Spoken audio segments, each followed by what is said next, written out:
En Castellón todo queda cerca. En la ciudad el olor de naranja todavía llena las calles. La huerta aún se encuentra en la proximidad más inmediata. La ciudad, que es la capital de la comarca de la Plana Alta, todavía conserva ese carácter sosegado y amable de los lugares trabajadores. En esta urbe de unos 180.000 habitantes se pueden distinguir tres partes principales: el núcleo central histórico, los nuevos barrios modernos y, tocando el mar, el Grao o el puerto. Bienvenidos a recorrer en Sucesos Castellón, en España.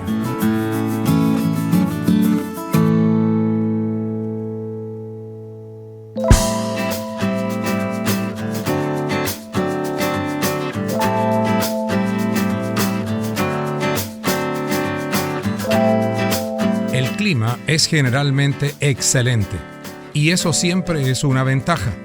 En la parte más céntrica, la vida cultural y comercial completamente mediterránea permite ver una ciudad alegre y animada. El centro histórico, donde todavía se percibe la forma de campamento romano, posee los monumentos más significativos. Este núcleo primitivo nació sobre las antiguas alquerías árabes tras la carta de poblamiento fundacional dada por Jaime I en el siglo XIII. En los barrios de la periferia se han creado instalaciones culturales y deportivas. Y a caballo entre el núcleo primitivo y el mar se encuentra el distrito de Grao, donde se concentra la vida relacionada con todas las actividades marineras. El conjunto urbano castellonense solo se entiende si se considera la mentalidad moderna, internacionalista de sus habitantes. Siempre ha habido un deseo continuo de estar al día, de estar abiertos a los visitantes, y eso es lo que ofrece, justamente con otra gran variedad de atractivos: mar, huerta, monumentos, cultura, montaña y fiestas. Amigos de Sucesos, María Lledó va a ser nuestra compañera de viaje en esta oportunidad aquí en Castellón. María, ¿cómo te va? Muy bien, muchas gracias, Jorge. Todo sabroso por aquí, por Castellón, todo ¿no? Muy bien, todo muy bien. Bueno, ¿qué podemos decir de la provincia de Castellón?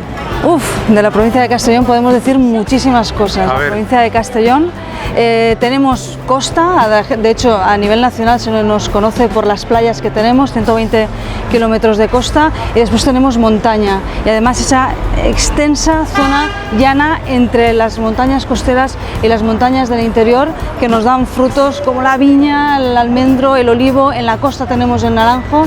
Tenemos una provincia que tiene muchísimo para dar, muchísimo para regalar, y un clima extraordinario para pasar aquí el año entero.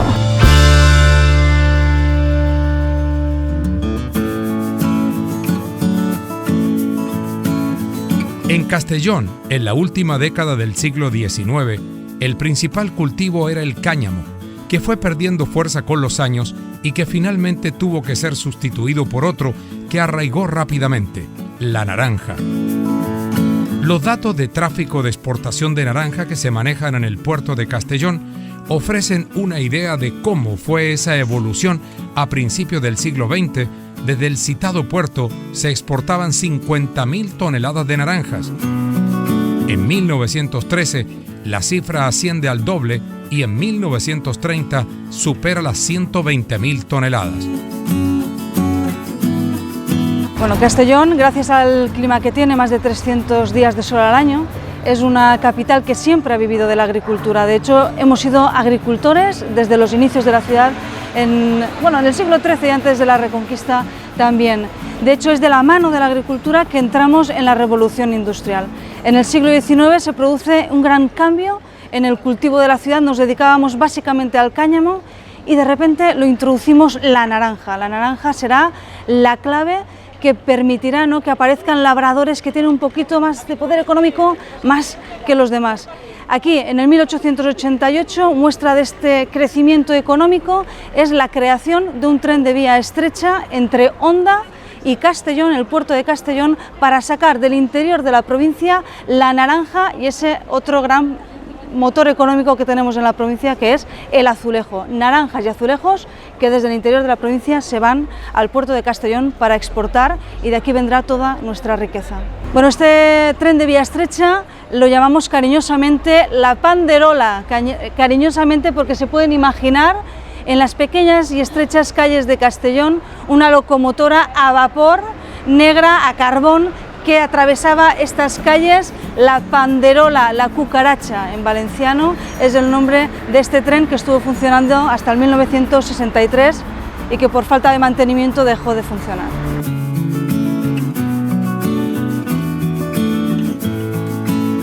Las más importantes ciudades de España tienen su Puerta del Sol. Castellón no iba a ser la excepción. Aquí se dan cita los ejecutivos, turistas y quienes tengan alguna actividad en el centro de la provincia. Varios edificios de importancia se encuentran formando una especie de triángulo. Bueno, ahora nos encontramos en la Puerta del Sol de Castellón. La Puerta del Sol, bueno, aquí en España hay muchísimas ciudades que tienen su Puerta del Sol. Es esa puerta de la muralla que miraba al sur y siempre daba el sol en ella, desde que nacía el sol hasta que se ponía. Aquí en Castellón, de hecho, en la Puerta del Sol era donde estaban situados los hostales, los mesones, ese lugar a las afueras de la muralla donde los viajeros que venían o hacían el camino entre Valencia y Tarragona paraban para tomar un refrigerio o se quedaban a pasar la noche aquí en las puertas de la ciudad. Y es aquí en este punto donde tenemos uno de los edificios emblemáticos de la ciudad de Castellón, que es el Casino Antiguo. El Casino Antiguo, el edificio que vemos hoy en día es del 1923, aunque la fundación del casino es del 1814. El casino no es un lugar de juego, es un club de caballeros, es el lugar donde se reunían para fumar, para leer el periódico, para cambiar a su modo el mundo, ¿no? Pues aquí era donde tenía lugar y es la institución más antigua de España de este tipo, fundada en el 1814.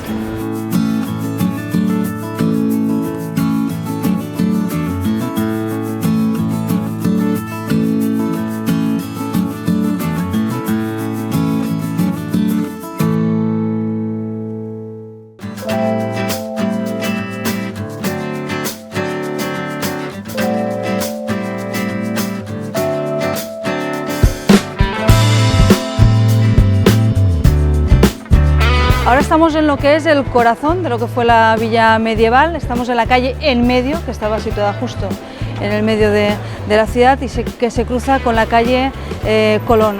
De hecho, popularmente a este lugar le llamamos els quatre cantons, las cuatro esquinas.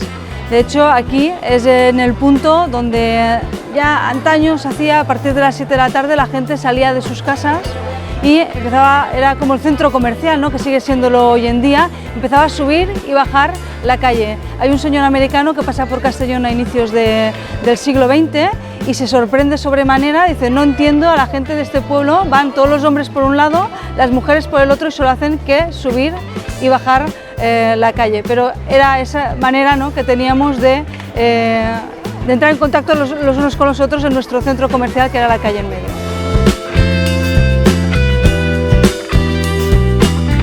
El Museo Etnológico de Castellón se inauguró en 1985 en la ermita de San Jaime de Fadrel, con el apoyo del Ayuntamiento y el impulso de Rafael Ribes Pla. La colección, que supera las 2.000 piezas, dejó pequeño el Museo de la Ermita prácticamente desde su creación, hecho que hizo que se pensara en cambiar una sede más amplia para dar cobijo a toda su colección. En 2009, tras una restauración en la Casa Mantuano de Castellón, se reabre el Museo Etnológico, un lugar indispensable para visitar cuando se hace turismo cultural por Castellón de la Plana. Nos encontramos en el Museo de Etnología de Castellón y aquí justo en la entrada estamos en un caserío del siglo XVIII. Nos encontramos un elemento que aparece sobre todo en las fiestas del Corpus valencianas, los gigantes y los cabezudos o los nanos, elementos que durante el Corpus salen en desfile y van bailando al ritmo de la dolçaina y el tabal, que es un tamborcito y una especie de flauta característicos de aquí, de estas tierras. Bueno, el clima es extraordinario, pero con el clima solo no hacemos nada, necesitamos lo que nos da la vida, que es el agua. De hecho, aquí tenemos un elemento que es el que ha ido haciendo fértil a la tierra, que es la noria. La noria la introducen los romanos, serán los musulmanes los que la mejoran y la difunden por todo el territorio. Consiste en este elemento de 2 ruedas movido por la fuerza animal que servía para extraer el agua subterránea. Aquí somos ricos en ese agua que no se ve, ¿no? Las arterias nos van por bajo de la tierra. Y aquí pues, vemos estos elementos, las azadas, los arados y ese ejemplo de acequia, que es lo que se utilizaba antiguamente para regar. Con la tierra íbamos haciendo pequeñas hiladas para ir canalizando el agua que salía por inundación, era como se iban regando todos los campos. Hoy en día el sistema de regadío ha cambiado, ya no es por inundación, por una cuestión de sequía y falta de agua, sino por el gota a gota.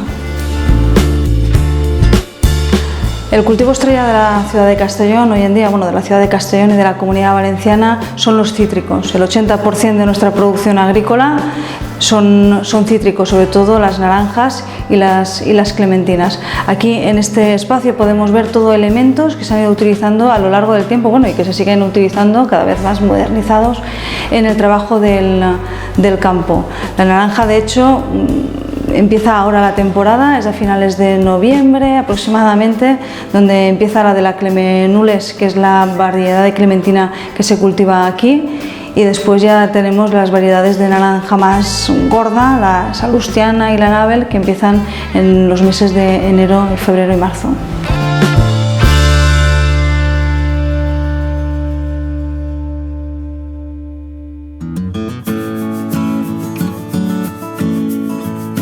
La iglesia de Santa María la Mayor es la concatedral, junto con la de Segorbe, de la sede del Obispado de Segorbe-Castellón.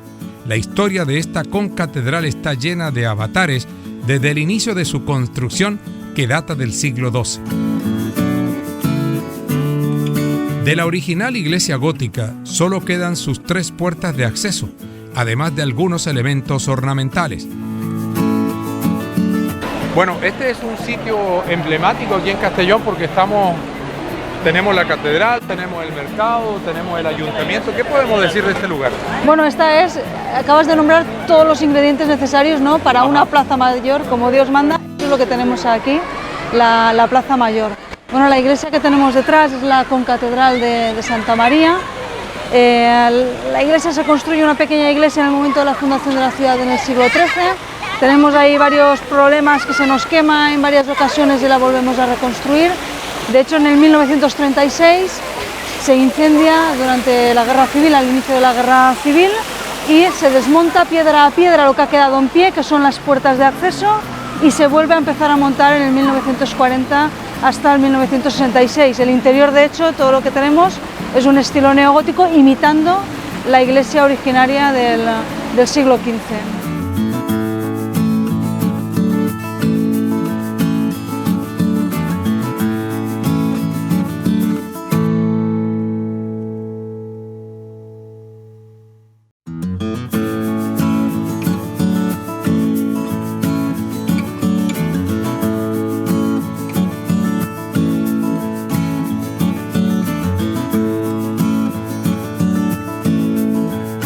La Basílica de Santa María de Lledó se encuentra al final de un bonito paseo. Desde 1983 ostenta la categoría de basílica y en su interior alberga la imagen de patrona de la ciudad, la Mare Déu de Lledó, reproducción de la imagen de una virgen que, según cuenta la leyenda, se encontró un labrador arando el campo en el año 1366. También en su interior se exhiben piezas de orfebrería, escultura, bordados y alguna pintura. Su desnudez de alabastro se encuentra plagada de ideogramas que en la actualidad no son fáciles de reconocer a simple vista. Incisiones realizadas con sumo mimo, como esvásticas, flechas, tridentes, estrellas y alguna que otra más sofisticada, se extiende desde el delicado collarín hasta los 2 pequeños muñones que le sirven de soporte inferior en lugar de las piernas.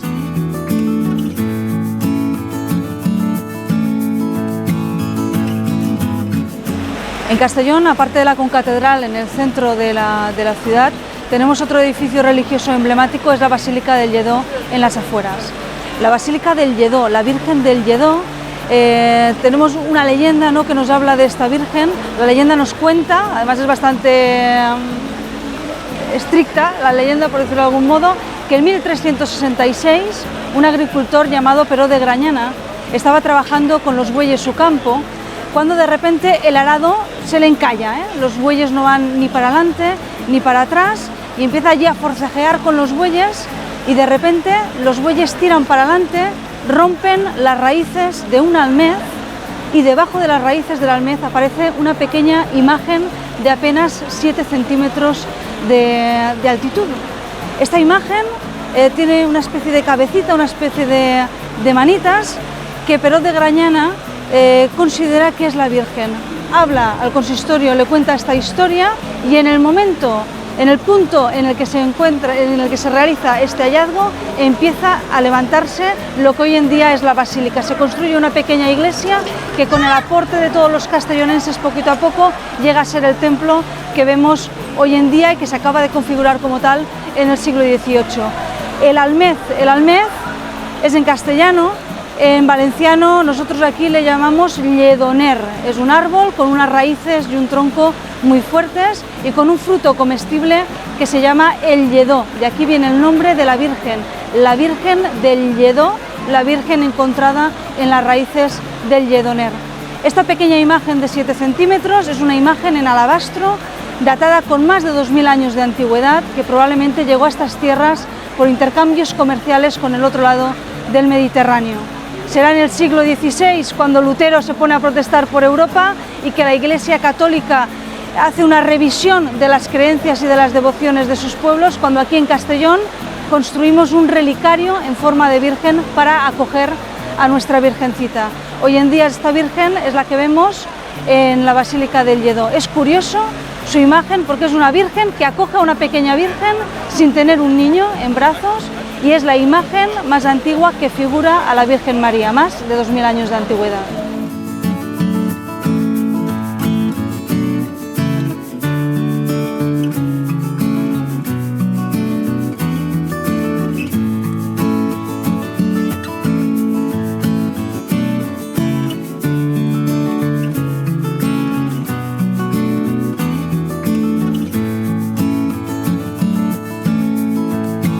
Bueno, este es un gigante de la mitología castellonense, se llama Tombatossals.